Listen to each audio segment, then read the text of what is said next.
Hello, hello, and welcome back to Password. So, I know that we finished Route C for Tyson, but before we move on to another route, I kind of wanted to see the variants for this for Path C. So I hope you're okay with that. So after we do this choice, I also have a save for when you get to choose to kill Sal or not, and I want to see that as well. So we'll do those choices and see how things go, right? But this time we'll save Sal instead of Benson. I scrambled, holding my knife tight and rushing to Jack. He quickly stepped back, giving Sal time to line up a shot. Going to shoot? Go on, try. I bet you can't handle that recoil. One glance at Benson, and Sal returned his eyes to Jack and pulling the trigger. A loud bang echoed around us and plunging us all into silence. My eyes darted to Jack's body to see where the bullet had landed, but that smile never left his face. You missed. There was a pained gasp for air and the attention went to Benson. Do it. It was over before Sal could line up another shot. One more series of wet cracks and Benson went limp, blood flowing from his mouth right before he was dropped into a lap at the bear's feet. Job's done. Oh. Didn't even get to finish reading that line, Sal. Sal saw it again, the recoil careening his shot to hit the side of the mill instead of where he was aiming. In the same moment, the bear pulled a gun too, pointing it past Jack at Sal. You try that again, and I might have to show you how it's done. Run along back to the mansion. We'll be along shortly. I looked at Sal, and he seemed to be stunned, eyes locked on Benson's corpse left in a crumpled heap on the ground. Drop the gun. Knife too. The bear turned the gun to point at me, gesturing at the ground. Shaking, I tensed around the knife and struggled to pry my fingers away from it. Sal, however, slowly lowered the gun, putting his hands up. Come on, knife on the ground. Then you can go. Why are you doing this? Why? Oh, that's an easy one to answer. It's just our job. And Tyson? If we're feeling generous, we'll bring them up with us. Carefully, I lowered to my knees, placing the knife on the ground and raising my hands as Sal did. Great, now get lost. As quickly as a flash, Jack had leaped forward and grabbed both the revolver and knife before grabbing Benson's gun too. I looked up to Sal, who has his jaw clenched and was shaking as much as I was, but still, he started to back away, and I followed suit the moment I noticed the gun still pointing at me. The moment we were out of the clearing and back beside the trees, Sal grabbed me roughly by the wrists and ran. Sal, I don't... Shut up, and keep running. But Tyson... What about Orlando? Hoss? They're heading to the mansion next, and we need to get there first. I swallowed hard, half dragged forward and occasionally through the air as Sal tugged me mid-step. Panic and adrenaline propelled us forward, cutting a path through the forest. I just hoped Sal knew the way. As the mansion came into view, I saw Oswin standing by the back door, looking out into the forest. As Sal and I stepped into the yard proper, I glanced at Oswin and immediately pulled my eyes away. The two of us slowed down, but Oswin seemed to hurry over. Where's Benson? Sal and I looked at one another before dropping our gaze to the ground. He looked between us. Oh, he's upset.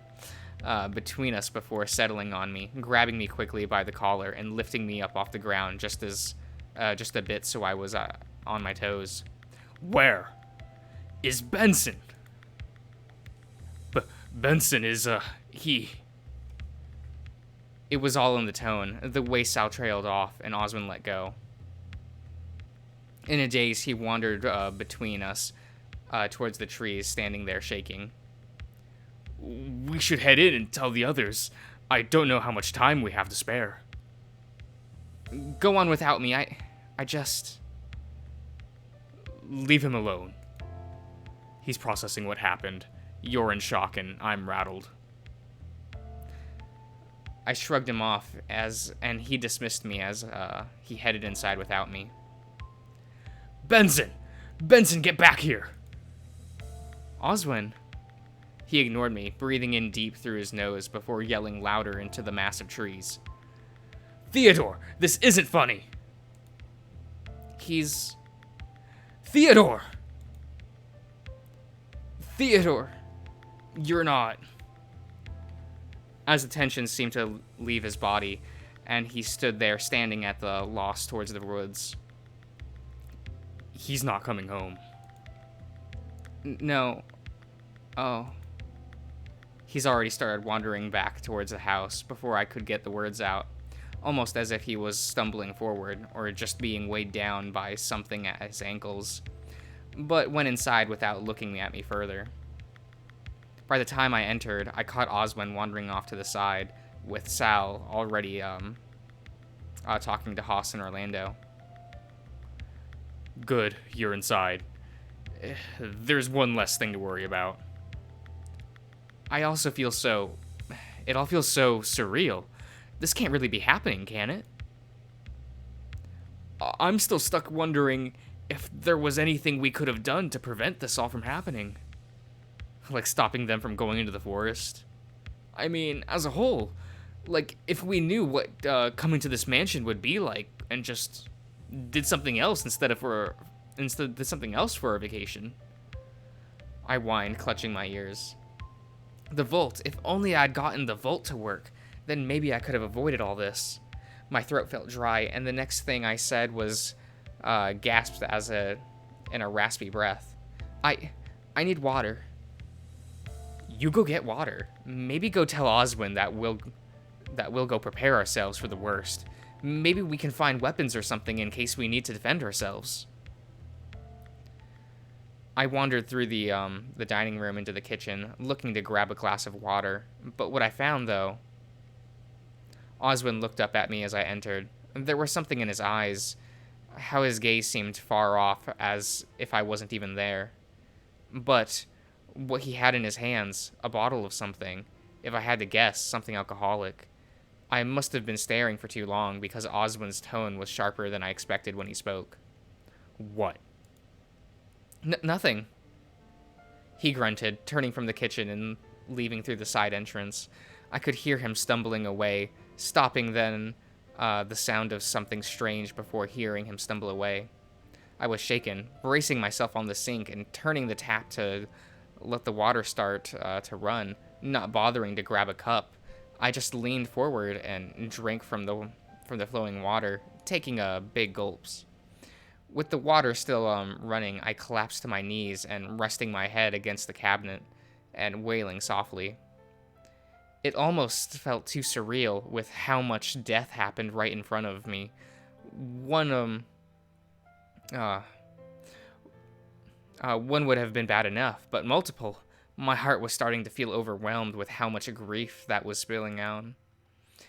I stayed like that for a few minutes, trying to find the strength within me to stand. Pulling myself back up, I braced myself up on the sink and breathed out. The sadness was there, and I could feel it, lingering, smothered by the fear and worry about what was about to happen to the rest of us. Looking back at the way Osmond went, I wandered over to see how he was coping. What greeted me was a hole in the wall, a corridor still pitch black that seemed to slope downwards very slowly. I found myself traveling through the corridor, my nose clogged anew with fresh dust, as I found my way towards a dim glow coming from the room somewhere off to the side. Oh. Osmond looked up at me as I entered, currently sitting at a desk in the corner. It's your lab. Much good it's going to do for me. There were bottles around his desk already, a single glass, and his speech was slurred. You're drinking? Damn you, boy. Condemning me like I'm some pathetic wretch. But you only just got the bottle from upstairs. How much have you had? Why? Not enough. I don't think that's a good idea. How dare you? To know what's a good idea about the stunt you pulled. After the stunt you pulled, if you had any decency, you'd have died out there instead of Theo. I stood there with the doorway of the lab stunned. My chest was on fire, and the feeling in my stomach was compared to lead. But no, it's you that had to survive, isn't it? Always you. I groaned, slumping forward in the chair, and half-heartedly taking another gulp of the drink in his glass. It must have burned on the way down from how he grimaced, but he glared at me all the same. And another thing! His anger seemed to suddenly dull, resting his head on his arm as the drink rolled out of his grasp and smashed on the floor. I've lost so much. Those children, my family, there's no one left. His breath started to level out, his eyes blinking slower as if he were falling asleep. I would have thought I thought he was a lightweight with how until one solid cough from him strained the desk and the floor at his feet with blood. There's nothing left. I took another step forward, and his gaze intensified, pinning me to the spot and near the door. There's no saving me. I died 14 years ago. I couldn't, refy? Yeah, a solution then, and so I Reification? Huh.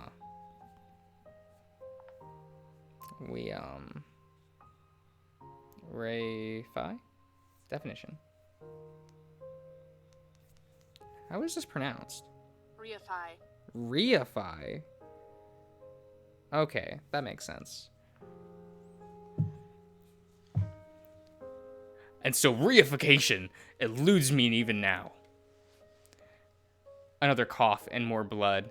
His next intake of air was a wheeze before he coughed out again, reaching out to clutch one of the smaller bottles from his desk and squinting at the label. Should have picked something else, maybe stronger. No, you didn't. Yes. There's no saving me. It came out as barely a whisper, but then he was gone too, leaning forward in his chair before remaining still, draped over his desk. I stood there at a loss, struggling to believe what I'd just watched was real. More surprising still was there was no tears came, and just that pitiful whine from the back of my throat echoing into the empty room. I would have stayed there even longer if I hadn't heard yells coming from above, and soon after gunshots. I could smell it as I ran from the passageway out into the open, a mix of blood and gunpowder. The moment I stepped into the foyer, I stopped in my tracks, finding myself next to Sal. Hoss was on the ground, dead. Those guys from the forest were here in the house. So, there's the hyena after all. Great. Was wondering where you'd gone to. Starting the fun without me, boys. I glanced across to Orlando, whose face almost went white upon hearing the voice. It didn't sound all too familiar to me, but the sense that I got right before he showed up made me realize who it was. The pungent smell of cigarette smoke, the harsh notes of his cologne, a sort of fiery scent that hurt my nose. It could only have been one person. Dad? Why'd you kill the lion? Don't look at me. It's fine. One less to clean up later. His eyes landed on Sal with a slight frown before that smirk came back to his face. Hey, Sal, long time no see. What, no hello? Hello? See, fellas, this here is a good kid, loaded with muscle, not like my fat ass of a son there. Sure, could give the others back at the den and run for their money. What do you say, Sal? Want to join the family? What? Shut up, no one's talking to you. But Dad. Don't call me that. Who'd want a son like you? Hey! Memphis raises his gun, but pointed it squarely at Orlando, making Sal freeze before he could finish taking a single step forward. You're lucky I didn't put you out of your misery now. You're crying now? Oh, you know what? Without another word, Memphis clutched his jaw, and shot Orlando in the chest. Desperately, he tried to clutch at his front, but it was doing him a little good as he started to quickly bleed out out at our feet. But then his gun turned to me, and he rolled his shoulders, almost relishing what had just happened. This'll be easy. But that's when Sal moved, slowly standing between me and the gun. Hey, what's the big idea? You need him alive. I don't need him alive. I need you to get out of the way. I looked over to Sal. I looked around Sal to the other bear, who had his gun lined up at Sal, but hadn't fired just yet. With how quickly he'd dropped Haas, part of me wondered what made him hesitate now. I looked across to Orlando, who had stopped moving, his gaze blank as he stared terrified at the ceiling. Deep down, I knew that he was no longer with us. Who's going to make your patsy? I'm listening. Keep the hyena alive, and you can pin it on him. A friend of his goes nuts. He loses his mind and kills them all. It'd be easier for the cops to believe, too, right? Memphis seems to consider, although I was floored at how Sal would be throwing me under the bus like this. Was he just trying to survive? Was this to save me? All right, I won't shoot the hyena, but you're joining the family. Okay. Dom, Jack, we'll leave getting rid of the hyena to Sal. Come with me to the basement. Shuddering his gun, Memphis wanders over to the stairs leading down, followed by the bear. And Jack hesitates, sizing the both of us up before also disappearing downstairs. Left alone in the foyer with Sal, my gaze wandered between Orlando and Haas, then at Sal. Why? Suddenly he grabbed my shoulder, keeping his voice low. Let's get you out of here. He guided me by the arms out from the front door and closed it behind him. Then, taking me by the hand, he started to walk me down the driveway. For a long time, the walk was silent. Barely a word was shared between the two of us until we hit the main road. Why? I'm sorry. I don't understand. It was the only thing I could think of to stop him from shooting you. You saved my life once, but twice. Not once, but twice. Whether you meant to or not, this is the least I can do. But now you're going to just go back? Yes. If I don't fear he'll just come for you at your home, or come and find me anyway. If one of us makes it out alive, I'd rather it be you. But why me? Everyone else is dead, Sal.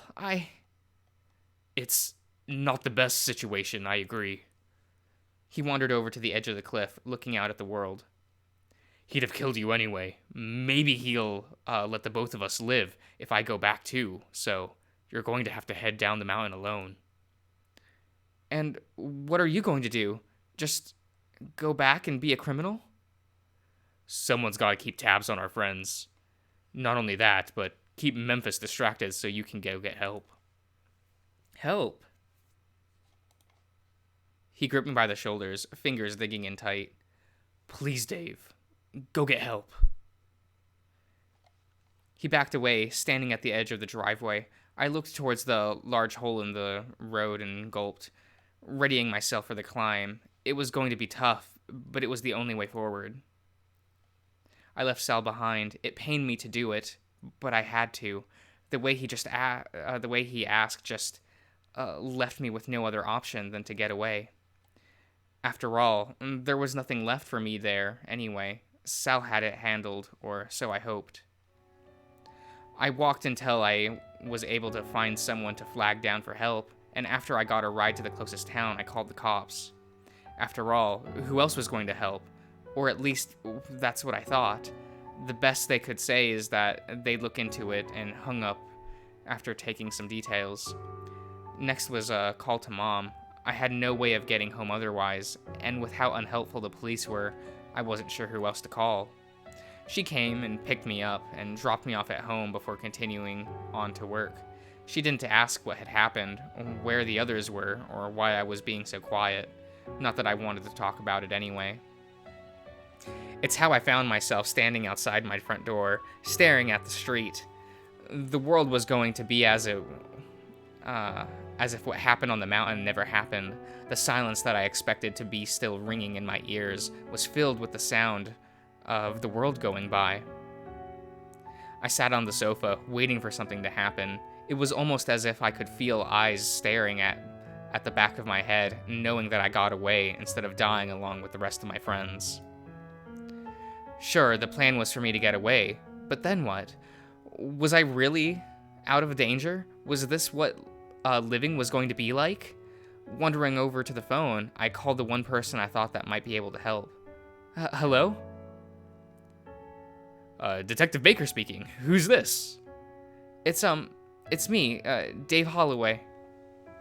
Oh shit, David's kid. What can I do for you? Where do I even start? I breathed in deep and sighed out, and jaw clenched, not wanting to go through what I'd already told the police a second time.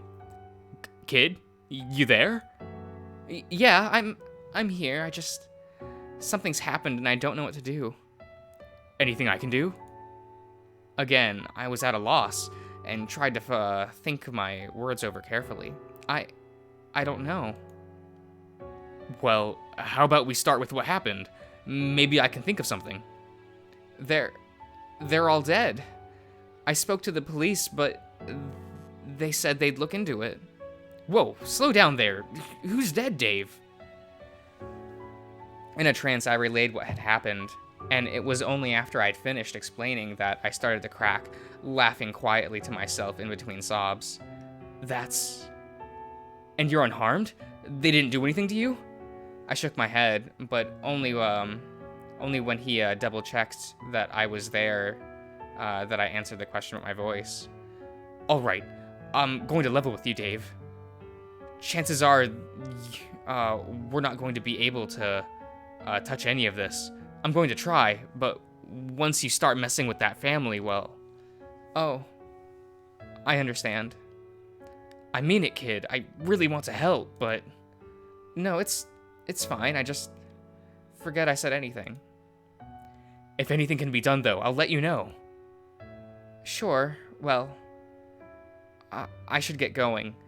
Thanks for hearing me out. I hung up the phone before he could reply, and I backtracked to the sofa to collapse trembling.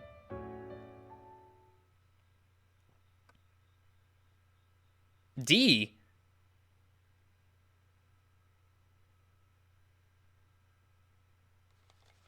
D path? When did I get on D?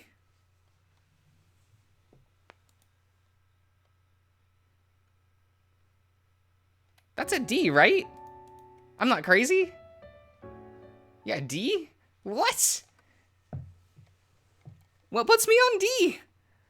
I mean, obviously, like, choosing Sal there, probably, but, what? But okay. I found myself sitting in front of Dad's grave. There's no word from the police or Sal or anyone else, really. It all felt so surreal, even just sitting here on the ground, wanting to talk to the one person who'd be able to make sense of this and tell me what was meant to happen next. Dad, what am I meant to do? Naturally, there wasn't going to be a reply, but I hoped for one all the same, some guardian angel to appear and give me some clue as to what I was meant to do. To put my mind at rest. The others didn't even have graves, Dad. Where am I meant to go to talk to them? We're meant to go and just say goodbye. Standing, I look around the graveyard to all the numerous markers and the few people milling about. But that's when I noticed someone that looked strange among this markers, and I was approaching before I realized what I was doing. Excuse me, Me? Sorry, I thought you were someone else. Oh, that's quite all right, Dave. I froze up, her saying my name, looking me over. Everything all right? You know my name? But of course, dear. Although I suppose you were quite young. We've met? Who are you? Once, a long time ago. But I suppose if we're doing introductions again, it's nice to meet you once more. My name is Florencia. Oh. Oh, she has a portrait. Well, that's nice. Florencia Hammond. The moment I heard her last name, I froze, staring at her in disbelief. You were related to Oswin? My younger brother, yes. And this here is my older brother, Reginald. She gestured to the grave she was standing in front of before turning back to me. It's funny, isn't it? Nothing's funny. We're in a graveyard. Right you are. Forgive me for being a little... How should I put this? Less inclined to believe that this is the end? Instinctively, I took a step back, eyeing her carefully. What I meant was, I don't think things would end up this way. No doubt my brothers are both dead now. But that's just life, isn't it?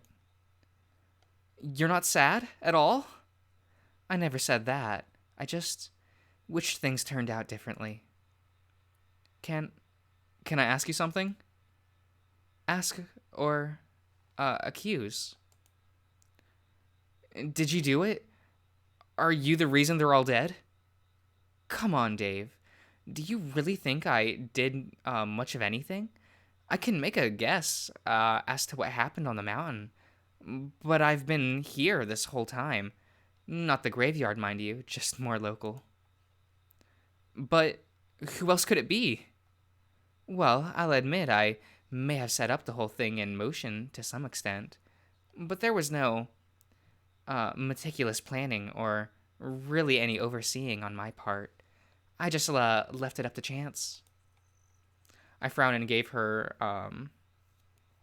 the frown I gave her must have prompted her to clarify further, because it almost seemed like she expected that to explain away everything. No doubt you may have discovered a certain room in the basement. The vault? Right. A truly wonderful machine, if I do say so myself, and the only thing that could really save my younger brother from himself. Meaning that given enough time on the microcosmic scale, anything and everything will eventually come to pass. Maybe it already has. Including saving two people that really needed it. She turned back to Reginald's grave, shaking her head. But As we find ourselves, they're both dead now, so I guess not this time around. So, my friends died? Oswin and Benson died because you gambled on something? Is it really a gamble when it's an eventuality? Though, I did say that I have no idea as to what happened on that mountain. I breathed in deep through my nose, frowning hard. It was just a vacation. We were having fun, and then something happened to Sal. He killed Dean and Roswell, and then everything went downhill from there. The mob showed up, and I only got away because. Because you were lucky? No, it was more than that. Well, if the mob showed up, I can assure you, I had nothing to do with that. Chances are they had gotten onto the mountain on their own volition. But they're the reason everyone is dead. So you admit that I'm not really the reason, finally. I'll admit I'm glad to hear that. No! I don't understand what happened. I don't know what I did wrong. I don't know why anything happened the way it did. Choice. It ultimately always comes down to choice. The choices you made, or rather didn't make, led you to here and now, and to this conversation we're having. Not to say it's your fault. Maybe you're just a victim of circumstances. But what circumstances? Why me? Let's see. A lot of that depends on what you knew already. Did you ever find a medal with the symbol on it by chance? The Zodiac ones? Exactly. I hid those about the place and entrusted some to Benson to hide as he saw fit, just to ensure I wasn't entirely within the know, you know. No? How best to put this? Random variance is very important when probing what options are available to us. The exact inverse to troubleshooting, really. Given the goal to find the possibility that by all means shouldn't exist. I don't get it. Consider it something opposite to the wave function collapse then. A what? The more variables that are known and interacted with inevitably leads to a collapse, a single truth that cultivates a logical conclusion. But if all variants are accounted for, and we know all of them, no matter how many loops around the system we may go, the logical conclusion will never change. Random variance enables us to, well, ignore that's a word, equation, really. The cat guy? He did more than the cat experience, but yes. Oh, Schrodinger? Yeah, Schrodinger, okay. I don't know how that word is pronounced, but I've heard it before.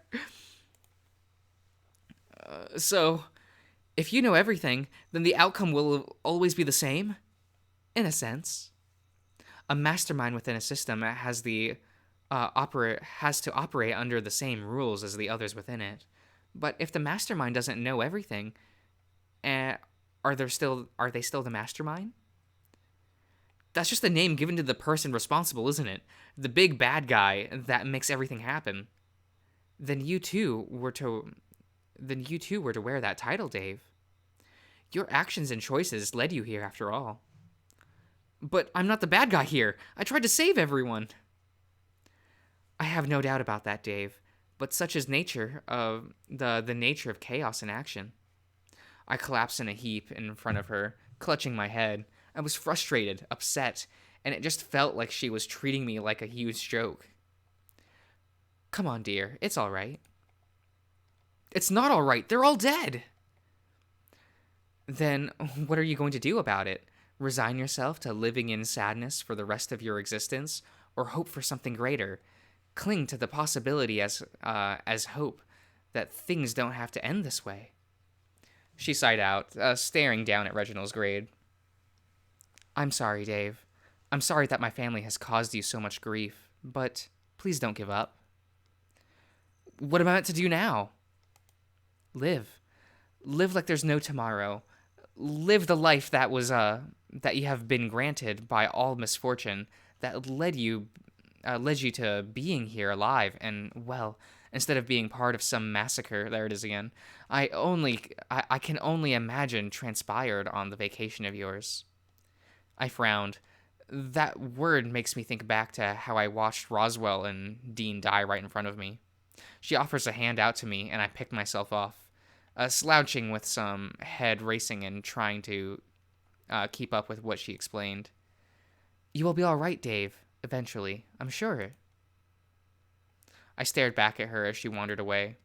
Watching her made me wonder what role she had in this beyond hiding those medals, beyond just being a sister left behind by a family now dead and gone. But whatever role she had either was left unfulfilled or complete now, and didn't concern me any longer. There wasn't anything more I could do about it either. I just had to live.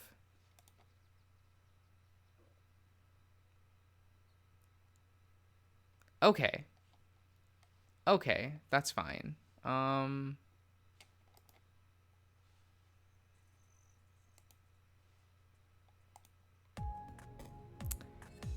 Yeah, that was really cool. I didn't think we would get to see Florencia, because we didn't get to see her in the sea ending. So, yeah. I don't know if I'm going to do Path C, but kill Sal. I might, because I do want to see what happens there. We're just gonna be on the Tyson route forever. I'm sorry, everyone, but. Or I'll move on to go back to Dean's route and try to finish that up. But I guess you'll find out in like 2 days after this video goes live anyway. So yeah, I'll see you around, everyone.